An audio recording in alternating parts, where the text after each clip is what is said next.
La Terre est condamnée. C'est ce que nous affirment les chercheurs qui étudient la vie des étoiles. Quand notre Soleil aura fait son temps, il se dilatera jusqu'à atteindre plusieurs fois son volume actuel, provoquant l'évaporation de notre atmosphère. Peut-être même engloutira-t-il toute la Terre avant de se contracter et de disparaître. Première bonne nouvelle, nous ne serons pas là pour assister au spectacle. Le Soleil n'explosera que dans 5 milliards d'années. Deuxième bonne nouvelle, la mort du Soleil sera à l'origine de la création d'une autre génération d'étoiles. Car comme le phénix renaissant de ses cendres, les étoiles mourantes insufflent à la galaxie une vie nouvelle.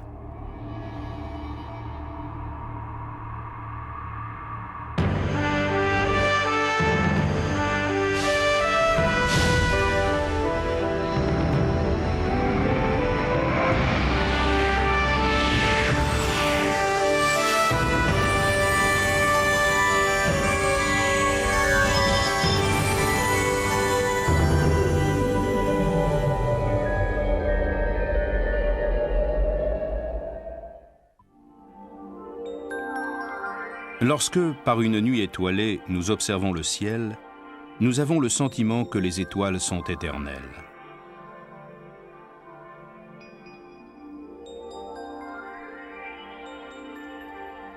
Mais cette permanence des étoiles est la plus grande illusion de la nature. Si nous pouvions scruter le ciel pendant des millions d'années, nous verrions que les étoiles naissent, vieillissent et meurent. Une analyse approfondie du ciel nocturne révèle des étoiles de tous les âges. La constellation de la Lyre, par exemple, comprend Vega, une étoile blanc-bleutée qui compte parmi les plus jeunes et les plus actives de la galaxie. Et dans la constellation du Scorpion, la rouge Antares est une étoile froide sur le déclin. Les étoiles naissent dans des nébuleuses aux noms évocateurs comme le Lagon, Trifide ou l'Aigle. Grâce au télescope spatial Hubble, placé en orbite loin au-dessus de l'atmosphère terrestre, les astronomes ont pu être témoins dans ces amas gazeux de la naissance de petits soleils.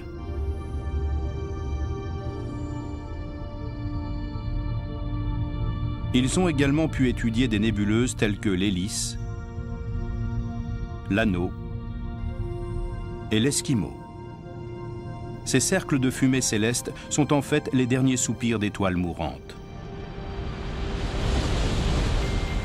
Les astronomes ont même étudié les vestiges d'étoiles mortes dans une formidable explosion il y a des milliers d'années. Ces incroyables photos du cycle de la vie des étoiles nous ont donné une autre approche de la notion même de vie. Le carbone est le constituant fondamental de tous les êtres vivants sur la Terre. Or, sans le cycle de vie des étoiles, il n'y aurait pas un seul atome de carbone dans toute la galaxie.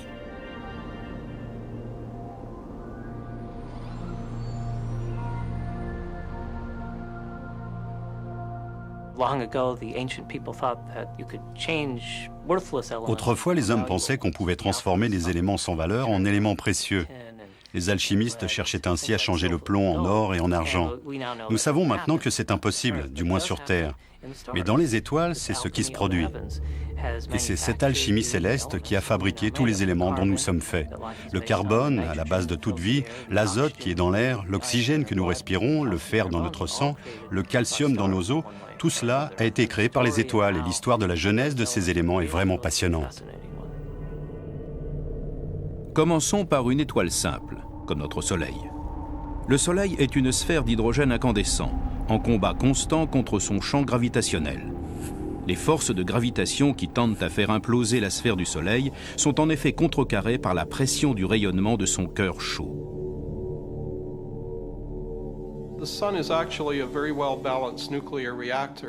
En fait, le Soleil est un réacteur nucléaire très bien équilibré. Il produit de l'énergie depuis des milliards d'années par la combustion de son hydrogène en hélium.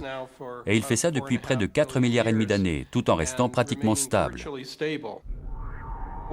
Ce qui se transforme dans le Soleil, c'est sa composition chimique, pas dans les couches extérieures, mais dans son noyau. L'hydrogène se transforme progressivement en hélium. C'est une fois qu'il n'y aura plus d'hydrogène du tout que les véritables changements auront lieu. Le Soleil se mettra alors à enfler et se transformera en géante rouge. Cette expansion soudaine aura lieu lorsque la réserve d'hélium accumulée par le vieux Soleil prendra feu. La soudaine libération d'énergie fera alors de lui une géante rouge.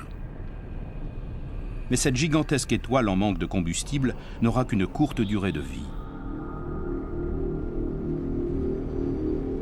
Son noyau fabriquera des éléments de plus en plus lourds pour tenter de se maintenir en combustion. Mais à mesure que les couches extérieures de son atmosphère distendue s'éloigneront, la gravitation menacera de faire imploser ce noyau. Finalement, le feu central s'éteindra. Les régions intérieures se refroidiront et le reste se dispersera. Si l'on en croit nos observations d'autres étoiles, le Soleil se dépouillera progressivement de ses couches gazeuses pour former un anneau cosmique brillant appelé nébuleuse planétaire. Une dénomination trompeuse, car ces immenses amas immatériels n'ont rien à voir avec des planètes. Mais au XVIIIe siècle, l'astronome anglais William Herschel crut voir dans ces disques translucides des planètes fantomatiques. Il les baptisa donc nébuleuses planétaires, et le nom est resté.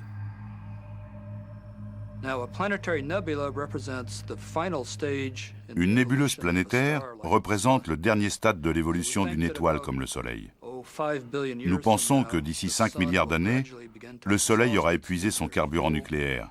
Il connaîtra une expansion en géante rouge, multipliant par 50 ou 100 son diamètre actuel. Puis ces couches extérieures se perdront dans l'espace, laissant derrière elles le noyau central. Ce cœur chaud enverra des rayons ultraviolets dans les gaz environnants, les faisant briller et leur donnant l'apparence d'une nébuleuse, comme la nébuleuse de l'Anneau. Puis cette nébuleuse se dissipera progressivement dans l'espace. Le cœur restant s'usera peu à peu et deviendra ce qu'on appelle une naine blanche. Et que devient la Terre dans tout cela ? Un poète a dit « La Terre finira-t-elle dans la glace ou dans le feu ?» En fait, nous aurons d'abord droit au feu, puis à la glace. D'abord, la géante rouge réduira la Terre en cendres, et ensuite, ce qui en restera gèlera, lorsque le Soleil deviendra une naine blanche et disparaîtra. Bien sûr, nous ne pouvons pas en être absolument sûrs. Quelques astronomes prévoient un scénario encore plus catastrophique, selon lequel le Soleil s'agrandirait jusqu'à engloutir complètement la Terre.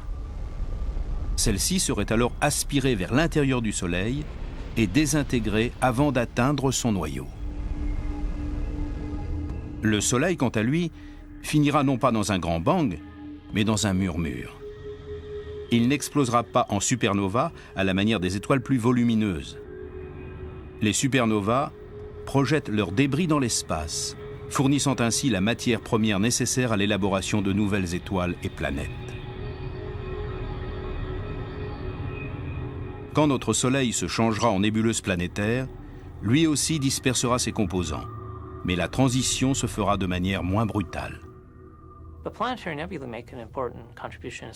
Les nébuleuses planétaires contribuent surtout à fournir de l'azote. Une bonne part de l'azote qu'on trouve sur la Terre provient d'étoiles qui n'ont pas explosé, mais dont l'atmosphère s'est dissipée sous forme de nébuleuses planétaires. Et pour moi, la plus grande réussite du télescope spatial Hubble sont les magnifiques photos de nébuleuses planétaires. Les nébuleuses que Hubble a permis de photographier ont été baptisées de noms évocateurs, comme spirographe, le biréacteur, la fourmi, et la nébuleuse préférée des astronomes amateurs, l'œil de chat. À 3000 années-lumière de nous, elle affiche un tourbillon de gaz coloré complexe mais remarquablement symétrique.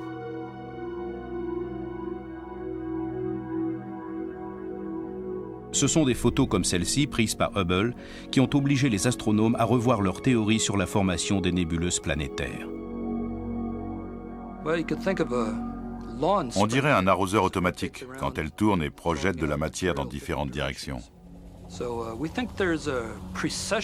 Nous pensons que l'étoile vibre, tandis qu'elle projette de la matière dans toutes les directions. Mais pourquoi fait-elle ça? Cela reste un mystère. Peut-être est-ce dû à des champs magnétiques ou à l'action d'une étoile, ou même d'une planète compagnon.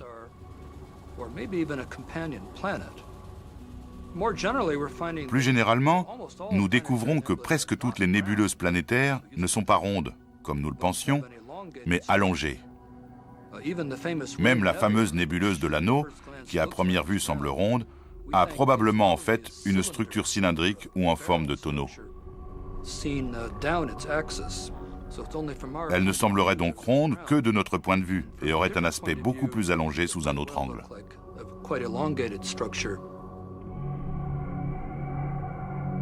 La nébuleuse de l'Hélice, située à 450 années-lumière, est la nébuleuse planétaire la plus proche de la Terre. Tout près d'elle se trouve une naine blanche ratatinée, dont les couches extérieures se sont dispersées il y a environ 10 000 ans. Le télescope spatial nous a permis de voir à l'intérieur de l'hélice et nous avons découvert des centaines de petites boules gazeuses, du moins petites en apparence. Sur la fameuse photographie de l'hélice, on voit des traînées de matière expulsées de ces nœuds très denses et qui forment ce qui ressemble à des comètes, bien qu'on ait affaire ici à un ordre de grandeur bien plus grand que dans notre propre système solaire. Ces boules font en fait plusieurs fois la taille de notre système solaire tout entier.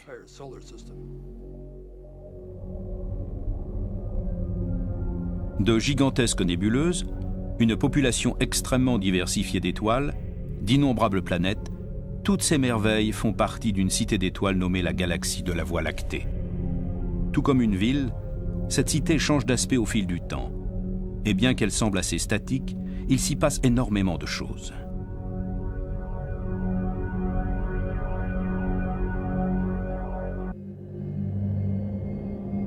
Notre galaxie est immense.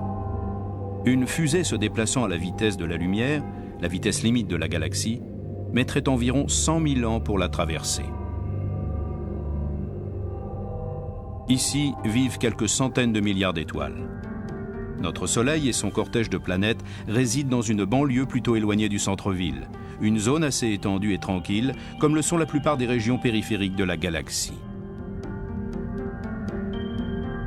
Dans cette zone, les étoiles sont de masse, de luminosité et de couleurs très variées. Des crèches et des cimetières stellaires parsèment le paysage.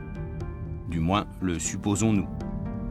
Et la tâche des astronomes consiste à ordonner toutes ces informations en un tout cohérent. Dans ce but, des radioastronomes du monde entier se sont regroupés dans le cadre du relevé du plan galactique. Ils mettent en commun leurs données pour cartographier la Voie lactée de façon la plus précise possible.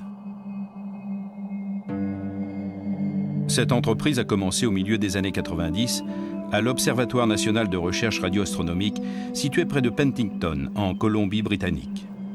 Ce télescope à synthèse d'ouverture est muni de plusieurs paraboles reliées électroniquement qui fonctionnent comme une seule gigantesque antenne.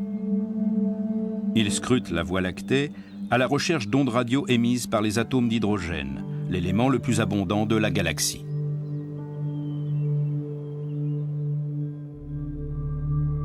La constellation du Cygne est une riche tapisserie d'étoiles et de nuages d'hydrogène qui apparaissent en rouge sur cette image optique.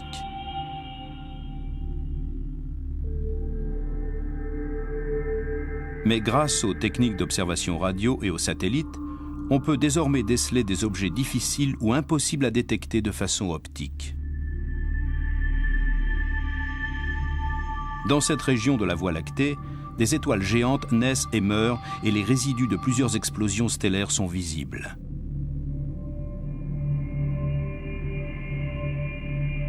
Des nébuleuses compactes indiquent la présence d'une étoile récemment formée, enveloppée d'un voile dense de gaz chaud.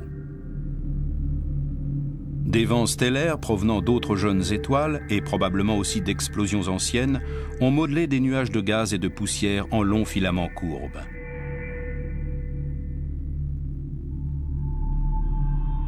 Ces gaz et ces poussières constitue ce que les astronomes appellent le milieu interstellaire. Ce milieu contient surtout de l'hydrogène et il est extrêmement ténu. Sa température est de plus de 240 degrés en dessous de zéro.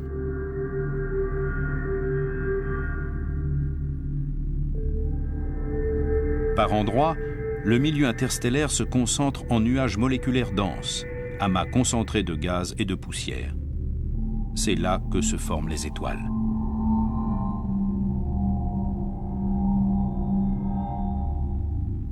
Les astronomes attendent beaucoup de l'étude de ces nuages moléculaires. Mais pour y voir clair, ils doivent faire appel aux radiotélescopes.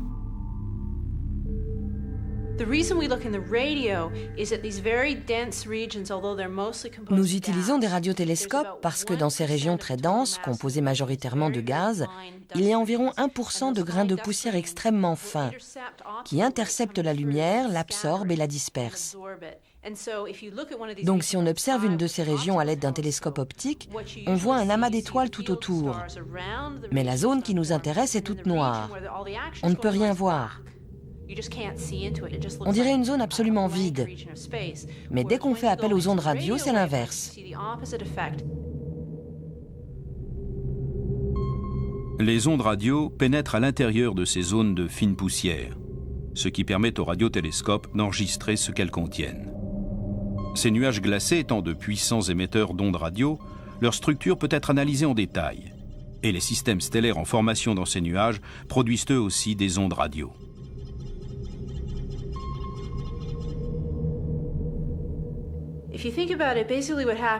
En somme, la différence entre une étoile et le milieu interstellaire, c'est que l'étoile est très dense. Pour former une étoile, il faut donc prendre une portion de ce milieu équivalente à la masse de notre Soleil, donc étendue sur un diamètre de 3 à 5 années-lumière, et la compresser en quelque chose d'assez petit et chaud pour devenir une étoile. Les régions qui se densifient sont aussi celles qui sont les plus froides.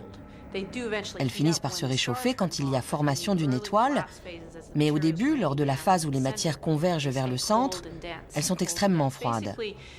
Elles ont une action refroidissante. Elles renvoient l'énergie dégagée par la formation des nombreuses molécules. La théorie de la formation des étoiles est simple. Un amas d'hydrogène se contracte sous l'effet de la gravitation jusqu'à devenir si petit et si chaud qu'il déclenche des réactions de fusion nucléaire qui font briller la nouvelle étoile. Mais il ne faut pas que l'amas se réchauffe trop vite, sinon il cesse de se contracter. Afin de se condenser en étoile, il doit donc se débarrasser de son excès de chaleur. On suppose que c'est là qu'interviennent certaines molécules, et principalement l'eau. Mais cette théorie est maintenant remise en question par les observations du radiotélescope placé en orbite autour de la Terre et appelé SOAS, ou satellite astronomique à ondes submillimétriques.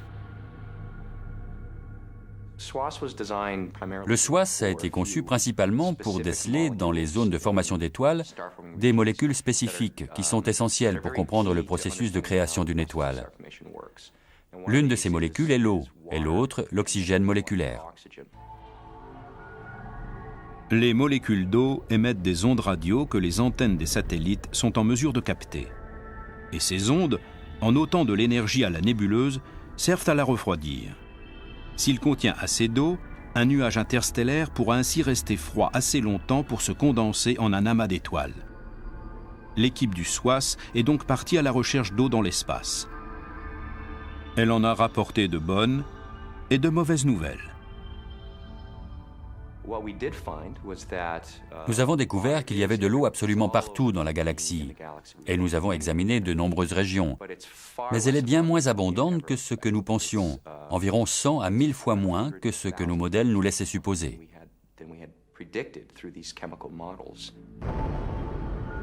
Le SOAS a également recherché de l'oxygène. Les molécules d'oxygène pourraient, comme celles de l'eau, aider à refroidir la nébuleuse lors de sa période de formation. Et de plus, l'oxygène est un élément vital et constitutif de bien des choses qui nous sont chères. Les rochers, le sol, l'air, et enfin nous-mêmes. D'où l'intérêt de rechercher de l'oxygène dans les régions où se forment les planètes et les étoiles. Dans le reste de la galaxie, l'oxygène semble bien plus rare que dans le système solaire, environ 3 fois plus rare. On peut donc se demander, est-ce que la Terre, est-ce que notre système solaire sont des endroits exceptionnels? Avons-nous plus d'oxygène que le reste de la galaxie? Ou l'oxygène se dissimule-t-il sous une forme que nous n'avons pas encore su détecter? L'oxygène que recherchait le SWAS est de l'oxygène atomique. En termes de structure chimique, il s'agit tout simplement d'atomes d'oxygène isolés. Mais peut-être les atomes d'oxygène dans l'espace s'agencent-ils par paires, comme ils ont tendance à le faire. L'oxygène cosmique pourrait ainsi se cacher sous forme d'oxygène moléculaire, semblable à celui que nous respirons.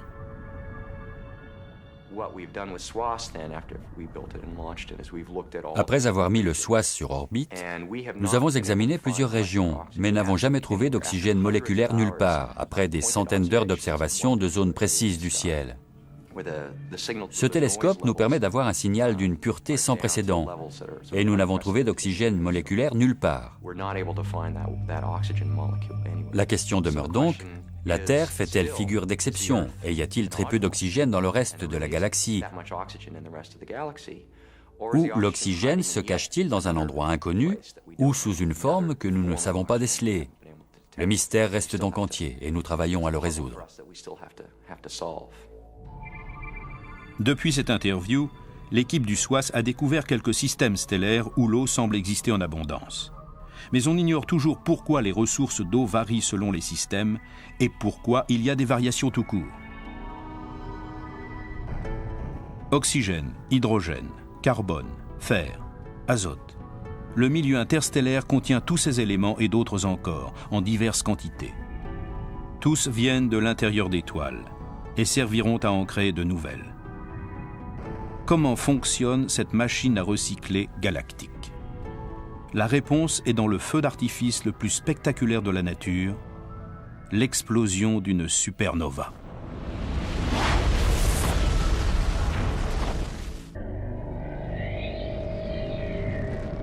Notre Soleil se contentera peut-être de disparaître en silence, mais les étoiles les plus massives, elles, s'éteignent avec fracas. Les plus grandes étoiles de la Voie lactée meurent dans un éclair aveuglant appelé supernova. Ces étoiles consomment tout leur hydrogène en à peine quelques millions d'années. Puis la gravité prend le dessus et elles se mettent à se contracter. Ceci met le feu à d'autres réserves de carburant comme l'hélium et le carbone. Et l'étoile devient une géante rouge. Mais quand ces réserves sont elles aussi épuisées, la source interne de chaleur s'arrête et il n'y a plus assez de pression pour garantir l'intégrité de l'étoile. Son cœur se contracte et ses couches extérieures s'effondrent. En quelques secondes, le noyau devient si dense que les matières qui tombent dessus rebondissent en une onde de choc qui se propage à travers toute l'étoile.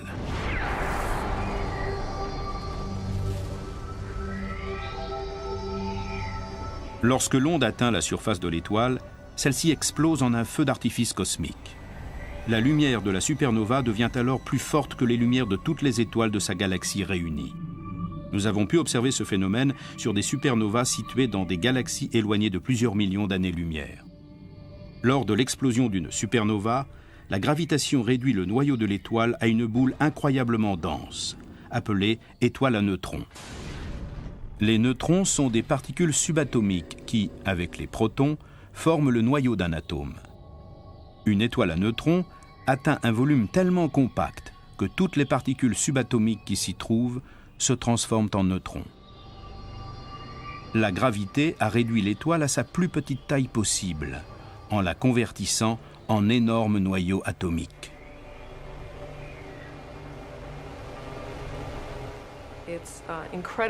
C'est très très dense. Imaginez une masse qui ferait 1,5 fois le Soleil réduite à la taille d'une petite ville, d'un rayon, disons, d'environ 10 km. C'est très dense. Une cuillère à café de matière d'étoile à neutrons pèse donc plusieurs tonnes. Et comme si ce n'était pas suffisant, ces étoiles sont en rotation très rapide. Une étoile à neutrons classique fait plusieurs tours par seconde, mais les plus rapides, à notre connaissance, font plus de 600 tours par seconde. Il faut s'imaginer quelque chose d'aussi dense, tournant à la vitesse d'une centrifugeuse.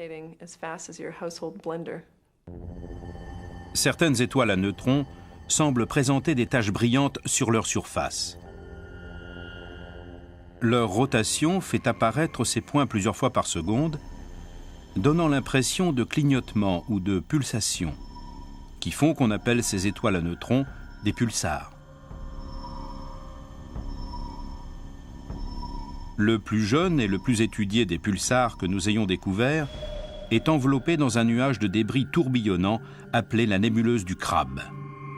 Le Crab est l'un des plus célèbres vestiges de supernova. Ce pulsar nous envoie des signaux lumineux d'une régularité implacable, 30 fois par seconde. La plus brillante des supernovas du ciel semble ainsi nous faire signe pour attirer notre attention. Mission réussie si l'on considère que l'intérêt qu'elle suscite remonte à des temps très reculés. Il y a presque 1000 ans, les astronomes de la cour impériale chinoise ont observé ce qu'ils ont nommé une étoile haute dans la constellation du Taureau.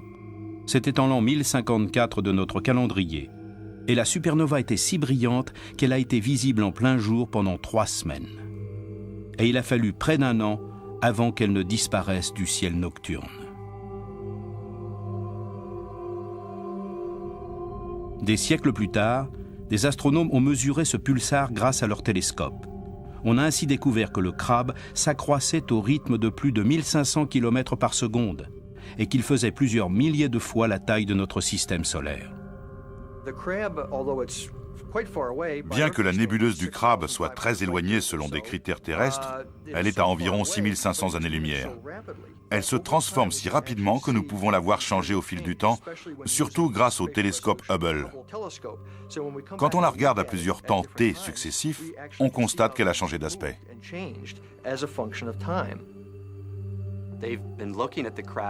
La nébuleuse du Crab a été observée régulièrement avec Hubble, qui permet de faire des gros plans de la région centrale et de voir le pulsar, mais aussi tous les phénomènes qui l'entourent. Une série de ces clichés a même été transformée en film. Tout change si vite dans cette nébuleuse qu'on peut voir les choses évoluer en l'espace de quelques semaines ou mois. On voit des cercles concentriques, un peu comme si on jetait une pierre dans un étang, des ondes concentriques qui s'éloignent du centre. On peut également voir que le pulsar, qui tourne à 30 tours par seconde, provoque un vent qui va du centre vers l'extérieur et influe sur la matière interstellaire qui entoure le pulsar.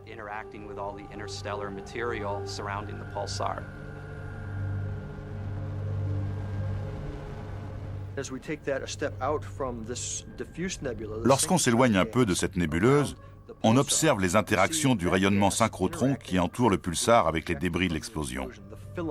Ces filaments, comme nous les appelons, qui apparaissent en couleur vive sur les photos prises par Hubble, sont littéralement de la matière d'étoile. Ce sont les couches extérieures et intérieures de l'étoile qui ont été rejetées dans l'espace et qui participeront probablement à la formation de nouvelles étoiles.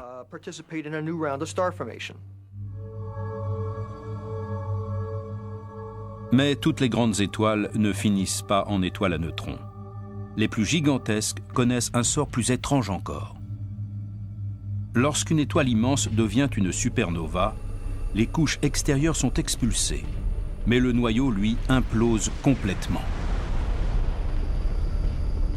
Les forces nucléaires qui assurent la cohésion des étoiles à neutrons ne suffisent plus à contrer le champ gravitationnel soudain amplifié à l'extrême, et le noyau est aspiré dans un tourbillon cosmique.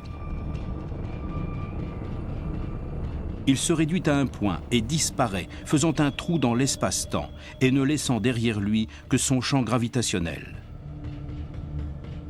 L'ancienne étoile géante est devenue un trou noir. Par nature, les trous noirs sont difficiles à détecter, mais il existe une façon indirecte de les découvrir. Si le trou noir fait partie d'un système d'étoiles doubles, il va aspirer le gaz de l'étoile voisine. Cette matière forme alors un tourbillon autour du trou noir, avant d'y disparaître. Plus les particules s'approchent, plus elles tournent rapidement, et elles s'échauffent jusqu'à émettre des rayons X. Rayons X qui peuvent être détectés par des observatoires en orbite.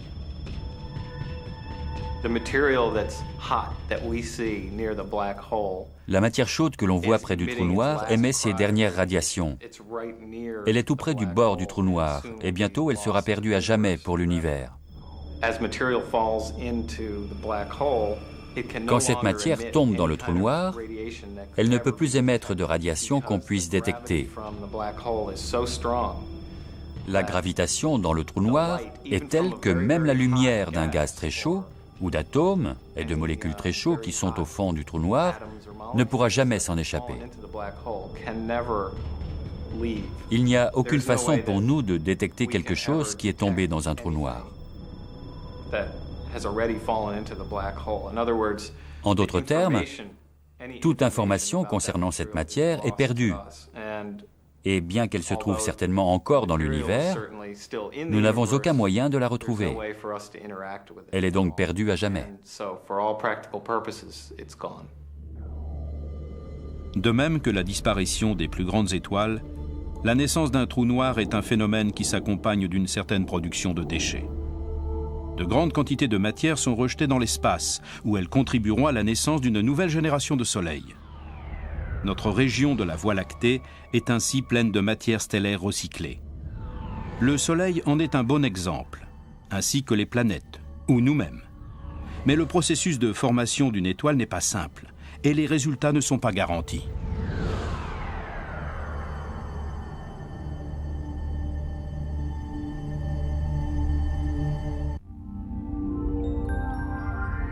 L'espace est plein d'indices sur la façon dont naissent les étoiles, dont une bonne part sont facilement repérables. Dans certaines parties de la galaxie, le milieu interstellaire brille dans le noir. S'il est excité d'une certaine façon, un nuage d'hydrogène se met à briller et prend une teinte rouge caractéristique. Un bon exemple en est la nébuleuse du Lagon, dans la constellation du Sagittaire. Cette nébuleuse est soumise à l'excitation de rayonnements ultraviolets émis par une douzaine de jeunes étoiles qui se trouvent en son sein. Cet amas de jeunes étoiles qui nous permet d'obtenir de si belles photos du Lagon est aussi la preuve que cette nébuleuse est en fait une véritable pépinière d'étoiles. Les astronomes savent que des soleils sont encore en formation au plus profond de la nébuleuse. Ils savent aussi que souvent leur naissance ne va pas sans complications.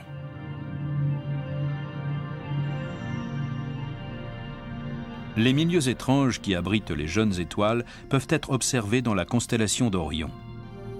L'aspect caractéristique d'Orion est bien connu des astronomes amateurs.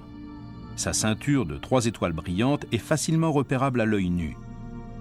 Des étoiles moins brillantes indiquent également la fameuse nébuleuse d'Orion, objet favori des astronomes amateurs, puisqu'elle renferme l'une des zones de formation d'étoiles les plus remarquables de nos cieux. Le télescope Hubble a permis de visualiser l'intérieur de la nébuleuse d'Orion.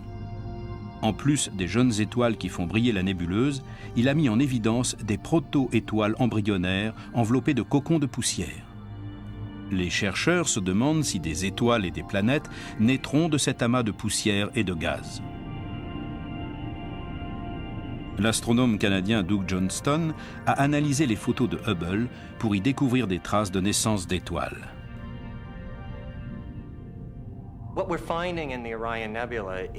Ce qu'on observe dans la nébuleuse d'Orion est intriguant.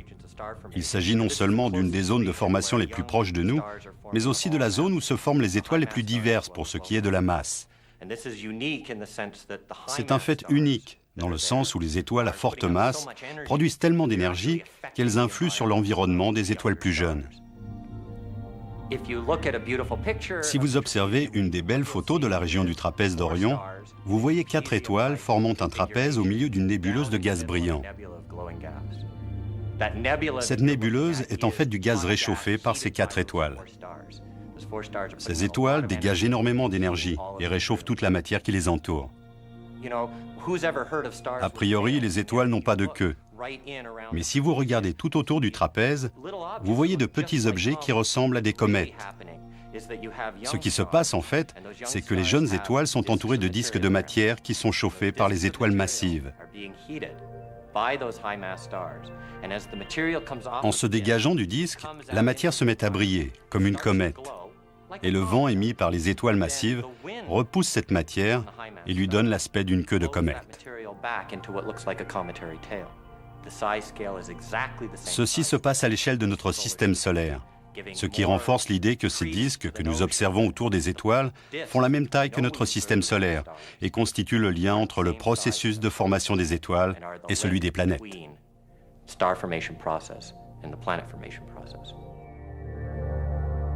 Mais Johnston et ses collègues ne sont pas sûrs que des planètes naîtront de ces disques poussiéreux. Les grandes étoiles mènent la vie dure à la nouvelle génération d'étoiles en pleine croissance. Et si celles-ci ne parviennent pas à grandir, il ne pourra pas y avoir de planète.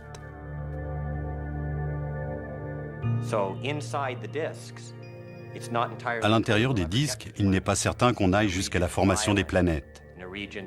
La nébuleuse d'Orion est une région violente et dangereuse. Et les disques sont détruits au bout de laps de temps très court, moins d'1 million d'années. Ça fait long pour vous et moi, mais dans la vie d'une étoile, c'est très bref. La naissance des étoiles n'est pas seulement compromise sur Orion. De l'autre côté du firmament, dans la constellation du Serpent, se trouve une grande région de formation stellaire nommée la nébuleuse de l'Aigle. À l'intérieur de l'Aigle se trouvent des piliers gigantesques de matière moléculaire dense et froide qui surplombent une cavité remplie de gaz brûlants. Les radiations intenses émanant des jeunes étoiles de l'Aigle frappent ces piliers et les érodent à la façon d'un puissant vent du désert.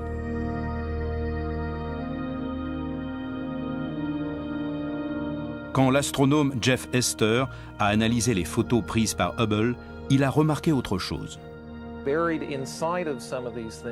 À l'intérieur de tout ça, il y avait des étoiles. Et nous avons compris que nous observions des étoiles en cours de formation. Des noyaux de gaz rendus visibles par l'évaporation de la matière environnante. Hester pense que, tandis que leur enveloppe protectrice se dissipe, les proto-étoiles sont exposées à un vent violent de rayons ultraviolets en provenance des grands soleils de générations précédentes. Les vents de radiation menacent de faire disparaître les gaz essentiels dont ces embryons d'étoiles ont besoin pour grandir, les privant peut-être même de la possibilité de devenir des étoiles. Apparemment, dans le nid de l'Aigle, tous les nouveau-nés ne survivent pas. L'étoile poursuit sa formation, elle accumule de la matière, augmente de taille, et à un moment donné, qui est arbitraire, le couperet tombe. Tu n'auras plus rien. Et l'étoile reste à cette taille parce qu'elle n'a plus de matière à assimiler. Voilà ce que nous observons. Il s'agit d'un des processus qui déterminent la taille des étoiles.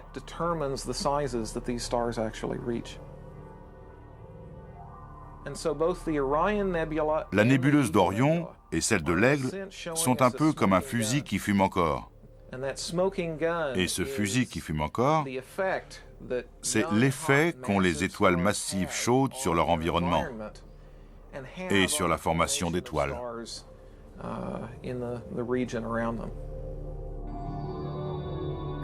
Même s'il n'est pas sans faille, le processus de formation des étoiles se répète partout dans la Voie lactée à une échelle impressionnante. Et tout aussi impressionnant est le fait que cette galaxie contienne au moins une espèce d'être pensant qui essaie à tout prix de découvrir les secrets de l'univers. Des êtres qui ont fini par comprendre que le lien qui les unit aux étoiles est bien plus fort qu'ils ne l'avaient imaginé.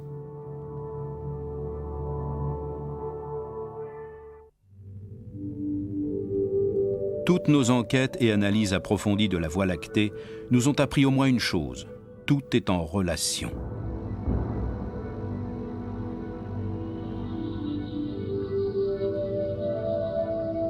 Notre galaxie est une immense machine à recycler. Lors de son explosion finale, la supernova produit tous les éléments chimiques que nous connaissons. Les vestiges de supernova, comme la nébuleuse du Crabe, regorgent de matériaux de construction galactique. Le Crabe rejette son mélange d'hydrogène et d'autres éléments plus lourds dans le milieu interstellaire. Au bout d'un certain temps, cette matière s'assemblera à d'autres nuages de matière stellaire pour former de nouvelles nébuleuses.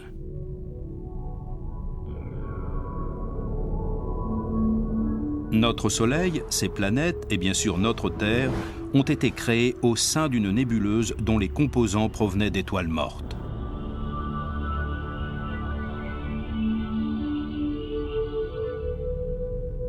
Il n'est donc pas étonnant que les astrophysiciens qui étudient les mystérieux disques de gaz dans la nébuleuse d'Orion soient aussi fascinés par le ciel nocturne.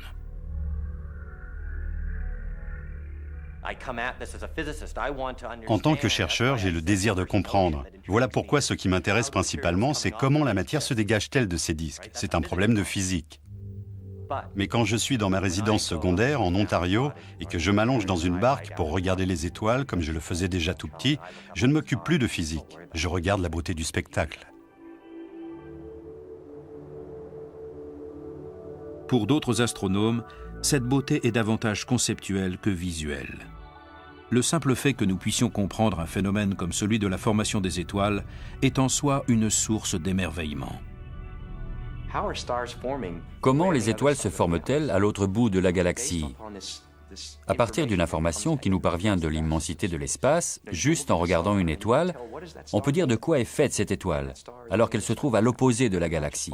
C'est absolument fascinant. Si les théories des chercheurs sur la façon dont les étoiles produisent et redistribuent les éléments chimiques sont exactes, ils ont découvert une relation remarquable entre les étoiles et nous. En résumé, les hommes sont faits de matière d'étoiles recyclées, et nous devons notre existence aux innombrables étoiles qui ont existé avant nous.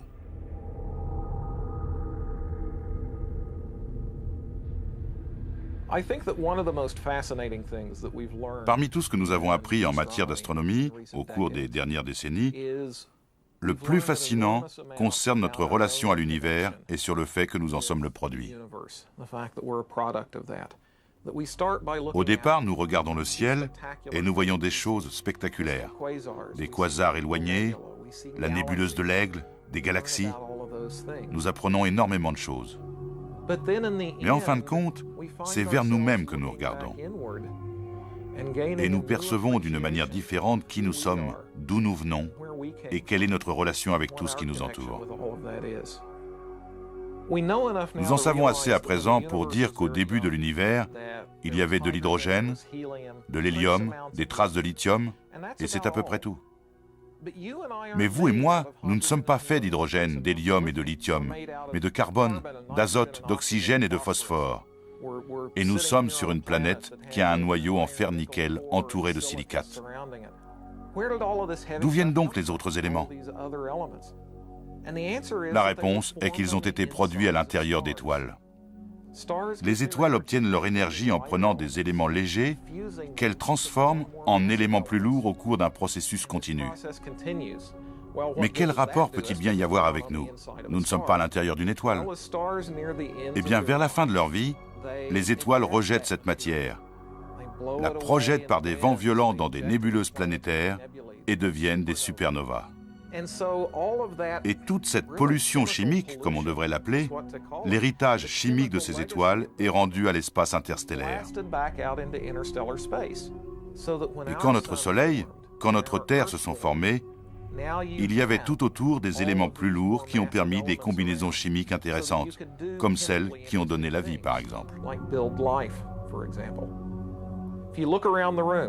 Que vous regardiez dans cette pièce ou par la fenêtre, les atomes qui forment toutes les choses que vous voyez ont autrefois fait partie d'une étoile et ont été créés à l'intérieur d'une étoile.